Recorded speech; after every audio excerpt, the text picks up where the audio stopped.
अस्सलामु अलैकुम आज बम्ब ऊँटन हुंद सीजन तो गर बेमारदारी तह तो बम्ब ऊँट आसान शुहल शुहल तो आज बनावो शुहल शुहल या दोद रस वारिया ज्यादा मजेदार तो बेय सहल बनावन तो वमे तुह यह अजुक रस पसंद पक्यो करो जल्दी जल्दी शुरू अस रिश्तेदारों सूजमित क्या बम्ब ऊँट तो अम मज तुल मे बड़ बड़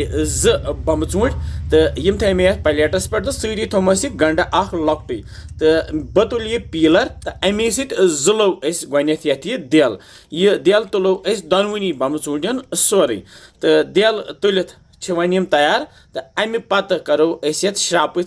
नीचे नीचे काश मे तुल यह श्राप तो लागो काश कर ऊँटिस काश करान इथे कन करो जज जज पत्र हिश तो थवो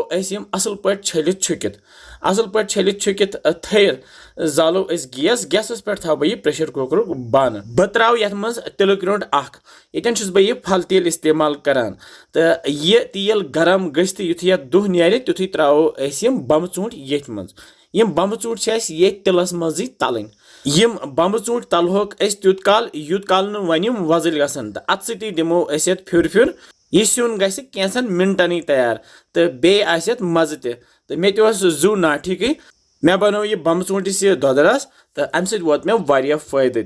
तो तुह ते बनइजो इंशाल्लाह यह तुह ते वारिया फायदे तो बे अत वारिया मज ते तुह वुचान यह गो वन वजुल वजुल तो ये त्राव यह गंड अख लकुट हिू नुक नुक कर ऊर तो बे त्रावस यम रोहन पेस्ट चमचे मे न्यामि मज दोगमुत रोहन फल 5-6 तो यम त्रे मे ऊर तो अम पत यह गंड तो रोहन तलो ये बम्ब ऊँटिस तो करो कैंसन सेकंडन तैयार तल मे गैस थोमुत लुत यन त्राव ये बादान पाउडर ओड चमचे तो लेदर चमचे ओड लेदर सेहत बापत वारिया मुफीद लेदर गस सिनिस मज इस्तेमाल कर बे त्राव नुन चमचे ओड तो बे त्राव मे ये बड़ाल ऑप्शनल ये त्राव बह आब गिलास ओड बस ओडी त्रावस तो दिमहोस खलन खलन बे तो ये था बह वन पे डखन तो ये स्टीम दिन ये दिमो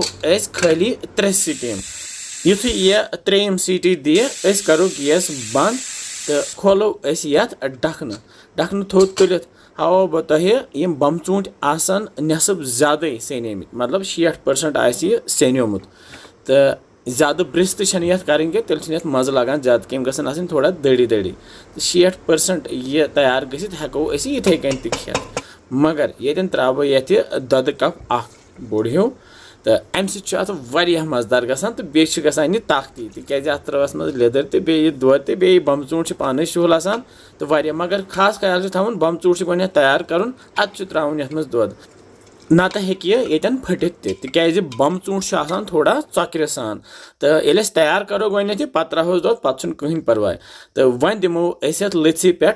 इथे कन पाक पे थवोस डखन तहन तो कैंसन मिनटन करहोन तैयार यूत काल यह दोद वन मोट ये ते बम्ब ऊँट तैयार गसान यह सिन बह जरूरी बनावान तिज गर शौक सान सारी खेवान तो तुह ते बनइजो तुह ते लगव मज़ कह मिनट गस्ती मोट्यो ये रस वन तो यह वन तैयार यह फिरहोन बानस मज तो हेकोन यह खेत बतस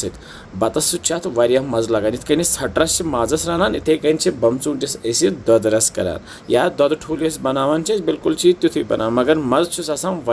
वमे तुह यह अजुक खास पसंद आमुत तुह ते बनइजो इंशाल्लाह समखो बे जल्दी तुह थो पन ख्याल बिहु रब्बस हवाल।